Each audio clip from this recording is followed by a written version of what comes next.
이 홍준표의 김문수 희롱, 하와이에서 대선 게임판을 벌여버렸다는 이야기인데 이게 또 무슨 이야기인가? 일단 지금 대선 일주일 앞두고 민주당은 다시 또 똘똘 뭉치는 분위기입니다. 이 김문수 후보가 지지층 결집에 지금 빠르게 나서고 있기 때문에 위기감을 느낀 것이죠. 오늘 뭐 이런 그 내용도 있었습니다. 민주당이 이 사전 투표를 이제 이틀 앞두고 지금 휴면 상태인 일반 당원을 대상으로 250만 명 그 당원을 대상으로 전화 선거 운동을 벌이기 시작했다. 투표율을 최대한 끌어올리는 데 사활을 걸고 있다. 그러니까 당적은 있지만 당비를 납부하지 않는 일반 당원들에게, 휴면 당원들에게 일일이 다 그 전화를 걸어서 투표 독려를 한다. 투표 참여 독려를 한다. 그리고 이재명 후보 지지를 호소한다는 겁니다. 막판에 굉장히 지지층을 다 다잡기 위한 행동을 벌이고 있죠. 물론 국민의힘도 전 당원을 홍보특보로 임명하는 그런 절차도 밟고 있지만 지금 김문수 후보로 지금 그 결집을 막 하는 상황이 되니까는 그 이재명 쪽에서 여러 가지 수단을 쓰는데 오늘은 참 희한한 퍼포먼스가 하나 있었습니다. 퍼포먼스. 이 당사자들이 굉장히 곤혹스러웠을 것 같은데 뭐냐면은 이 대선 국면에서 민주당 이재명의 품에 안겨버린, 넘어가 버린 이 보수 정치권 출신 사람들이 있죠. 그 사람들을 오늘 다 한 자리에 모았습니다. 이재명이.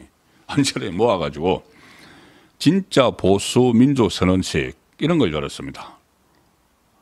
국민의힘 입장에서 볼 때는 배신자들을 다 한 자리에 모아서 이재명이 쫙 이제 세워놓고 기자회견을 했습니다. 쫙 세워놓고 제가 그 인물을 오늘 보면서 참 혀를 끌끌 찼습니다. 혼자서. 누가 여기에 이제 끌려 나왔느냐? 끌려 나온 거죠. 뭐 좋은 마음으로 나왔겠습니까? 그 중에서도 특히 넘어온 사람들을 쭉 세워서 기자회견을 시키는데 이석연 MB 때 그 법제처장 했던, 그 다음에 건호월 안동 출신 국회의원 했던, 이인기 성주 7구 국회의원 했던 이 사람들, 그 다음에 이름조차도 제가 입에 담기 싫은 김상욱, 그리고 최연숙 전 의원, 개혁신당 출신 허은하, 김용남, MB정부 금융위원장 출신 정강호, 윤석열 정부 첫 해군 참모총장 이종호, 이 사람들을 쭉 일렬로 세워가지고 자, 우리도 우리 안에 이 보수도 이렇게 들어와 있어. 그러면서 좀 우클릭을 하고 있다는 것, 이것을 상징적으로 내세웠죠. 이 사람들이 오늘 뭐라고 했냐면은 DJP 연합을 통해서 분열된 정치를 김대중 전 대통령이 통합으로 이끌었다. 제2의 IMF에 비견되는 복합위기 앞에서 다시 한번 보수의 지혜와 용기가 필요하다. 보수의 지혜와 용기가 앞에 진짜는 다 놔두고 보수의 지혜와 용기가 필요하면은 이재명의 가서 이재명 품에 안기는 겁니까? 그리고 자, 이거 오늘 장면을 보면 본인들이 굉장히 민망했을 텐데 이 민주당에서는 이 사람들이 전향을 했어도 자기 편으로 인정 안 합니다. 계속 당신들은 보수야. 계속 보수야. 이 이야기를 하고 있죠. 그러면은 이 사람들이 갑자기 절로 다 이제 넘어간 것은 이재명이 집권했을 경우에 어떤 뭐 한 자리 하려고 넘어간 거 아니겠습니까? 그런데 좀 이렇게 따로 분류를 해가지고 이게 써먹을 때만 써먹는 이 상황이라면은 나중에 한 자리는커녕 토사구팽되기 딱 알맞은 상황으로 가고 있는 것이죠. 자, 거기에 비해서 어쨌든 이렇게 해서 자기들끼리는 이제 뭉치고 이렇게 활용을 하고 막 하는데 국민의힘은 그 김문수 후보로 지금 많이 그래도 좀 응집은 됐다고 하지만은 여전히 참 선거 일주일 앞두고도 이런 상황까지 벌어지고 있습니다. 오늘 윤상현 의원, 윤석열 전 대통령 탄핵에 강하게 반대를 했던 윤상현 의원을 공동선대위원장에 임명을 했는데 당연하죠. 공동선대위원장에 조경태도 들어가 있습니다. 탄핵에 그렇게 찬성을 하고 뭐 했던 조경태도 들어가 있는데 탄핵에 반대를 한 윤상현 의원을 공동선대위원장에 넣었는데 이 친한동훈 계가 막 반발을 하는 겁니다. 그 윤상현 의원을 집어넣었다고. 그러면서 심지어 조경태는 윤석열 전 대통령의 핵심 측근인 윤상현 의원이 공동선대위원장으로 임명되었다. 그러면서 자기가 유세를 선거운동을 중단하겠다. 취소하지 않으면 선거운동을 중단하겠다고 이야기를 합니다. 윤상현 의원을 넣었다고. 자, 이거는 왜 그럴까요? 왜 이렇게 민감하게 반응을 할까요? 선거운동을 중단을 하겠다. 윤상현 의원이 들어갔다고. 친한계에서. 바로 당권 싸움이죠. 당권을 노리고 있기 때문이죠. 윤석열 김문수 후보가 패배할 것을 전제로 해서 그 다음에 당권을 가져가서 그때는 완전히 윤석열 전 대통령과 완전히 결별을 하고 차별화하는 그 한동훈 당권을 가져가려고 하고 있는데 거기에 나중에 거기에 이제 경쟁이 될 만한 세력이 지금 윤상현 의원이나 나경원 의원이나 이런 사람들이죠. 그러니까 그 사람들을 지금 견제를 하는 겁니다. 이 싸움판 전쟁터에서 전쟁을 벌이고 있는데 이재명과 전쟁을 벌이고 있는데 이런 어처구니 없는 행태를 지금 보이고 있고 지금 하와이에 가 있는 홍준표 처음에 뭐 이재명 이 집권을 하면은 뭐 국무총리 이야기가 나왔는데 전혀 부인도 하지 않았죠. 그러다가 특사단이 또 하와이까지 찾아가니까 아 그래 나 김문수 후보 지지 변함없어 김문수 후보 지지해 이렇게 했죠. 그래서 특사단을 돌려보내놓고는 뭐 이준석을 찍으면 미래에 대한 투자다. 그래서 이 사람이 도대체 누구를 지지하고 있는 것인지 정말 모호한 상황이죠. 본인이 경선에서 탈락을 했다고 30년 동안 몸담으면서 당대표 2번 하고 대선 출마도 하고 경남도지사하고 대구시장도 하고 할 거 다 하는 그 당에 침뱉고 지금 하와이에 가 있는데 지금 대선이 이렇게 어려운데도 손 하나 내밀지 않고 있는데 오늘 또 참 어처구니 없는 행동을 했습니다. 지금 불과 얼마 전에 앞으로 정치 포스팅을 하지 않겠다. 정치 관련 이야기는 하지 않겠다. 이렇게 이야기를 했는데 오늘 뭘 했냐면은 자기가 만든 커뮤니티가 있죠. 청년의 꿈. 거기서 뭐 홍문청답 이런 거를 하면서 막 글을 올리죠. 청문홍답. 청년이 묻고 홍준표가 답한다. 그런데 그게 이제 청년의 꿈이라는 사이트인데 그것을 오늘 오후부터 대선 주자들에게 개방을 한다.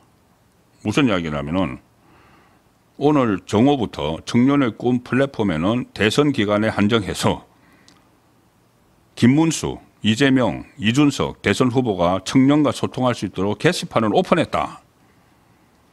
하위 게시판을 만들었다는 겁니다. 그러니까는 청년들이 김문수에게도 물을 수 있고 이재명에게도 물을 수 있고 이준석에게도 물을 수 있고 그 코너를 따로 만들었다는 거죠.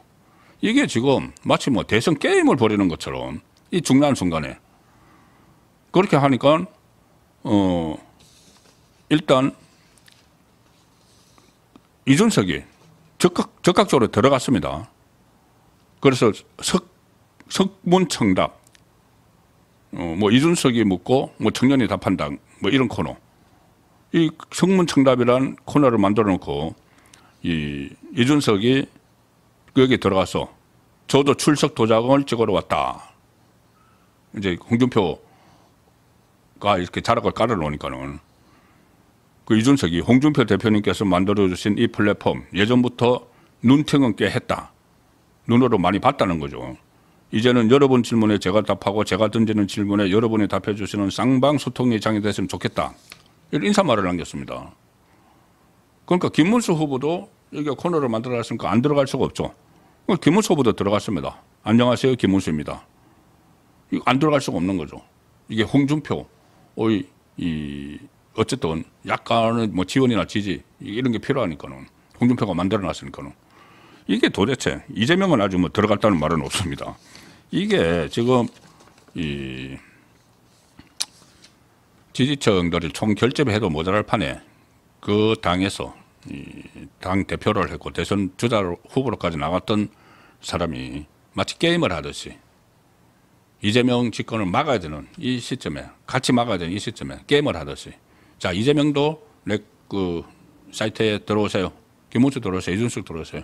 그래서 일종의 대선 게임판을 벌이고 있습니다. 이것은 저는 결과적으로 김문수 후보를 희롱을 하는 것이라고 생각을 합니다. 김문수를 지원을 한다고 뭐 소위 특사단에게는 그렇게 이야기를 해놓고 마치 그 다음에 또 뭐 그 이준석에게 표를 찍어라. 그리고 이재명 정부에서 초대 총리 되는 것에 대해서 아직 강하게 부인도 하지 않고 그런 상황에서 대선을 마치 하와이에서 즐기는 듯이, 이준석과 마찬가지로 홍준표 전 시장도 명태균 게이트에 연루가 되어 있죠. 지금 감옥에 있는 김영선 의원이 나는 지금 감옥에 있는데 홍준표는 왜 하와이에서 유유자적하느냐 하면서 무슨 뭐 수표를 뭐 공개를 했다고 합니다. 자, 그런 전부 다 어쨌든 뭐 하나가 돼야 되는 이런 상황에서 하와이 가서 유유자적하는 것도 그렇지만은 가만히 있는 것도 아니고 마치 이 분란을 일으키듯이 이렇게 하는 행동이 과연 이 당에서 30년 동안 온갖 호사를 누렸던 사람이 할 행동인가 싶습니다. 이재명 집권을 무조건 막아야 된다는 그런 절박한 심정에서 제가 이런 말씀을 계속 드리는 겁니다. 반면에 오늘 그 이명박 전 대통령도 김문수 후보를 만나서 끝까지 진정성 있게 이준석을 설득을 하라 이렇게 조언을 했고, 심지어 박근혜 전 대통령도 어제 제가 말씀드렸다시피 오늘 오전에는 구미 박정희 전 대통령 생가가고 오후에는 옥천에 있는 유경수 여사 생가를 찾아서, 이것이 저는 본인이 전직 대통령으로서 과거에 그 문재인처럼 뭐 싸구려처럼 이렇게 전직 대통령이 뭐 파란 옷 입고 총선 때 파란 옷 입고 다니면서 뭐 지지를 선거운동을 한 이런 거는 하면 안 되죠. 전직 대통령이. 저는 오늘 박근혜 전 대통령도 품위 있게 이 선거 지원을 했다고 봅니다. 전직 대통령, 이 이명박 전 대통령과 박근혜 전 대통령은 공통점이 있죠. 바로 문재인 정부가 들어서고 나서 혹독한 이 정치 보복 성격의 이 여러 가지 사법 처리를 받았습니다. 자, 그런데 지금 그 이재명 정부가 들어서면은 그에 못지않은 그것보다 더한 그런 이 보수 괴멸이 우려가 되고 있는 상황이죠. 그 상황을 걱정을 하기 때문에 다 너무나 알기 때문에 이재명이 집권했을 경우에 어떤 나라가 올지를, 그래서 두 전직 대통령까지 나서는 이 마당에 지금 홍준표를 비롯해서 일부 사람들이 여전히 제밥을 부리는 그런, 그러니까 그 다 돼가는 밥에 재를 뿌리는 그런 상황이 되고 있어서 상당히 안타깝습니다. 어쨌든 이제 일주일 남았으니까 좀 더 어떤 상황 변화가 있을지는 지켜봐야 되지만 지금 현재 상황이 너무 좀 안타까운 일들도 벌어지고 있다는 말씀 드렸습니다.